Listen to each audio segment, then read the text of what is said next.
Nosso tema aqui a gente vai falar hoje sobre a importância da política na sociedade como um todo, certo? Trouxemos hoje convidados como Ronald, certo? E o Rafael. São pessoas que vão defender as suas opiniões da direita, que é o Ronald, e o Rafael vai defender as suas opiniões da esquerda.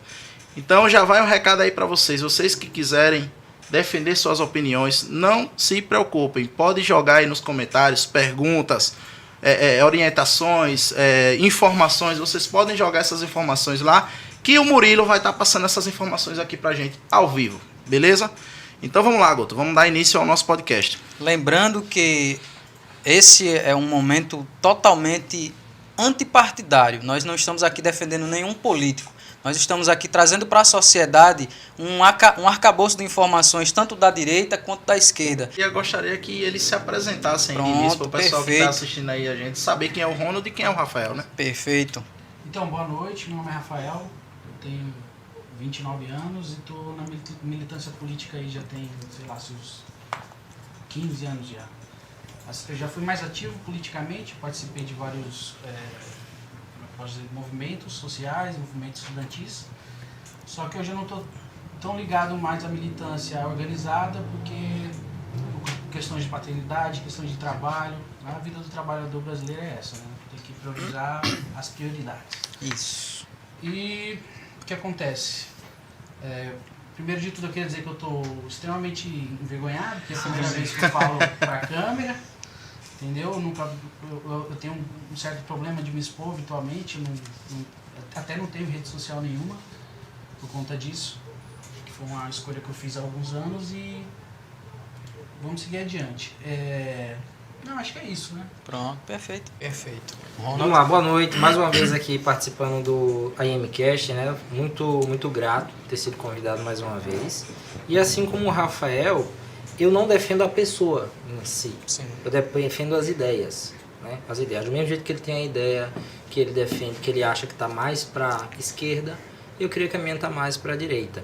E eu acho que aquele sentimento de traição qualquer um pode ter. Você pode defender hoje aquela ideia que está através de uma pessoa que está ali pautando aquela pauta e amanhã ser totalmente diferente. Mas infelizmente você tem que depositar sua confiança hoje em um candidato, tem que fazer uma escolha e a pauta que eu classifico, que mais está ligada a tudo aquilo que eu acredito, tudo aquilo que eu defendo, é a pauta de direita, entendeu?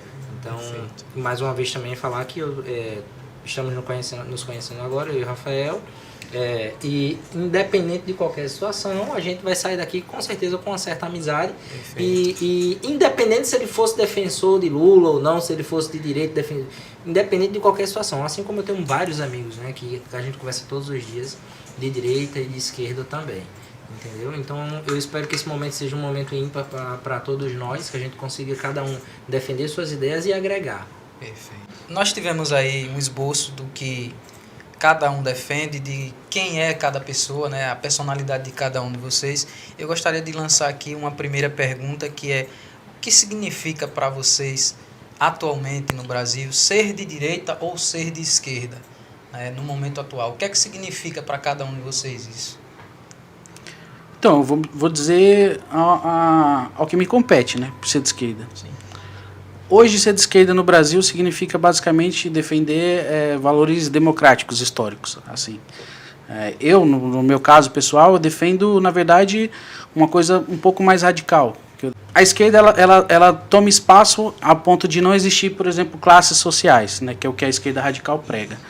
Porém, como esse não é a nossa prioridade no momento é derrotar o Bolsonaro, o que a gente preza em ser de esquerda é justamente o confronto direto com os ideais bolsonaristas que, de certa forma, inflaram a população de um jeito que, historicamente, a gente não conhece, uma sociedade tão dividida como se está hoje. E acaba partindo até para o meio da violência, questão de muita mentira. Então, hoje é até difícil defender ideias, porque antes de defender ideias, você tem que defender, sei lá, partido, ou então figuras.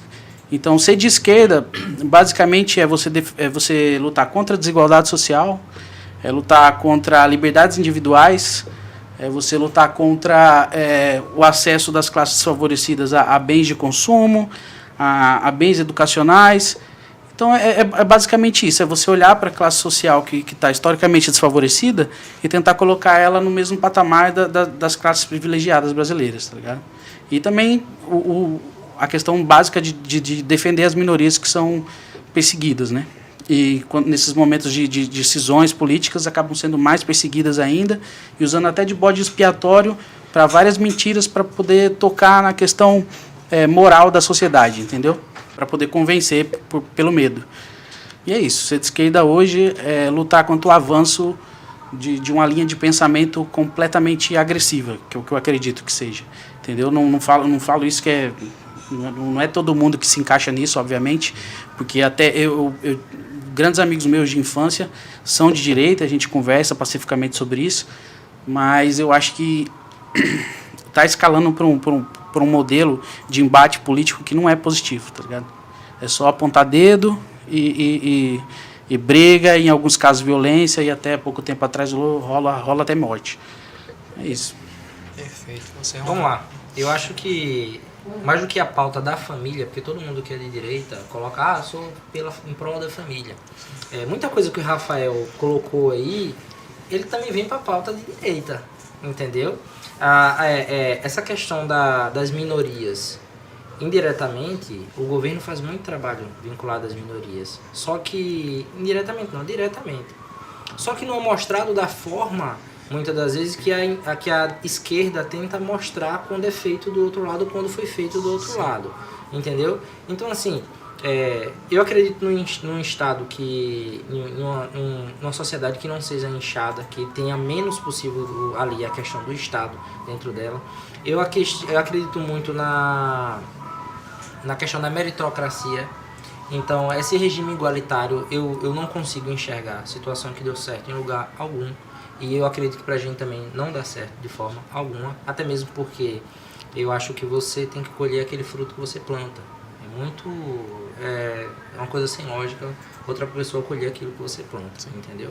Então, assim, tem várias pautas, só que, como ele mesmo citou, muitas das vezes o pensamento é derrotar o Bolsonaro. O meu pensamento não é da pessoa, até mesmo porque daqui a 4 anos essas duas figurinhas vão sair. Sim. Ou uma delas vão sair. E a pauta vai ficar. E vai ter novas figurinhas, entendeu? E a gente não pode se posicionar por pessoas. Assim como ele citou, eu encontro muito na pauta da direita o cara que se posiciona pela pessoa. Sim. Tem coisas erradas que acontecem na direita, que o cara chega lá e faz vista grossa. Eu digo, opa, não, isso aqui tá errado, irmão. Isso aqui eu não defendo em canto nenhum, tá errado. Tá errado, entendeu? Só que, como eu já falei no início, a pauta que eu defendo, que eu acredito, que mais está próxima da direita, que mais está próximo daquilo que eu acredito, tudo que eu acredito, é a pauta da direita. Perfeito. Show. Beleza. Já vai mais outra pergunta aqui para vocês dois. O que é que vocês acham do acordo com o Centrão?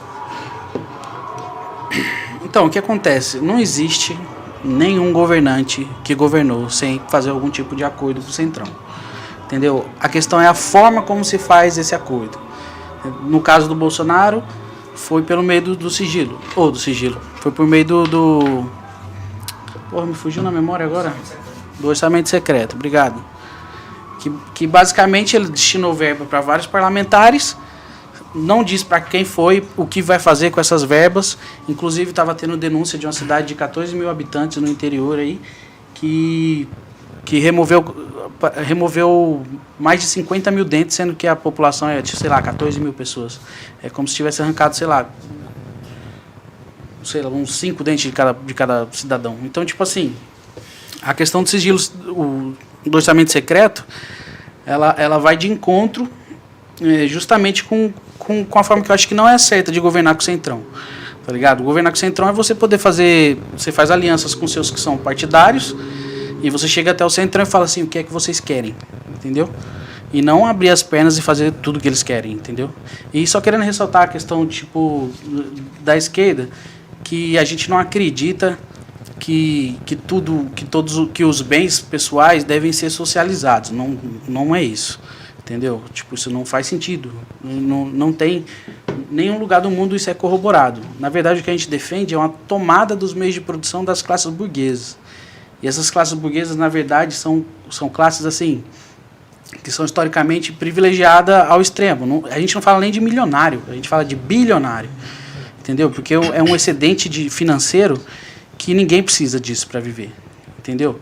E numa sociedade onde existe bilionários, inevitavelmente vai ter que existir pobre lascado, porque o que acontece? Essa massa pobre trabalha para esses bilionários, entendeu? Não existe bilionário sem exploração, entendeu? Aí o que acontece? Na verdade, o excedente desse trabalho vai ser destinado a esses mais ricos, entendeu? E outra pauta histórica da esquerda também, em relação a essa da tomada dos meios de produção, é que, por exemplo, direito à educação básica vai ter que ser universal, vai ter que ter uma escola a cada bairro tem que ter uma escola.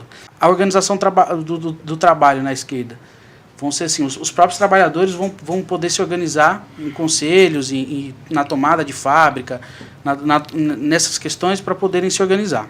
Então, tipo assim, a gente não vai socializar o que é seu, nem o que é meu, entendeu? Não significa isso. A gente vai socializar de uma classe social que a gente nem sabe o nome dos caras, entendeu? Que é uma classe que historicamente explora a gente, entendeu? E a gente nem sabe o nome deles. É basicamente isso. Então, tipo, não quer dizer que se rolasse, sei lá, uma revolução socialista, que eu acredito que a gente está extremamente longe disso, que é uma coisa que eu acho muito errado no bolsonarismo, é ficar botando medo nas pessoas em relação a isso, porque a gente está muito, muito, muito longe disso, entendeu? O Lula é um social-democrata. Ele, inclusive, a crítica dos núcleos internos da esquerda ao Lula é justamente isso, porque ele não é tão radical quanto a gente queria que ele fosse, entendeu? A gente queria que ele tomasse de assalto mesmo dos grandes e distribuísse para a população que está, sei lá, jogada à margem da sociedade. Mas ele não vai fazer isso. Ele é até criticado muito por conta da questão da conciliação de classe, que na época do Lula os bancos lucrou mais do que agora. Entendeu? Então, tipo assim, em que país socialista tem tanto banqueiro assim, sabe? Não existe, tá ligado? Mas é basicamente isso. Entendi. Perfeito. Recapitula a pergunta, por favor, Guto. A pergunta o que você acha do acordo com o Centrão? Como o Rafael colocou, historicamente, todos os governos fizeram. Se a gente pegar lá Fernando Collor, eu acho que foi o que mais tentou resistir para não fazer acordo com o Centrão, mas acabou fazendo. E aí eu vou concordar com o Rafael o seguinte, é a forma que esse acordo é feito. Na forma que é feito do governo Bolsonaro, não é feito das formas anteriores que foram feitas, entendeu? Por exemplo, se a gente pegar a realidade de hoje, hoje a gente pergunta o seguinte para o PT, quem serão os ministros do PT? Não tem. Ele começou a ser questionado agora recentemente, ele citou que calma que falta 4 dias, 5 dias, a gente vai passar quem são os ministros.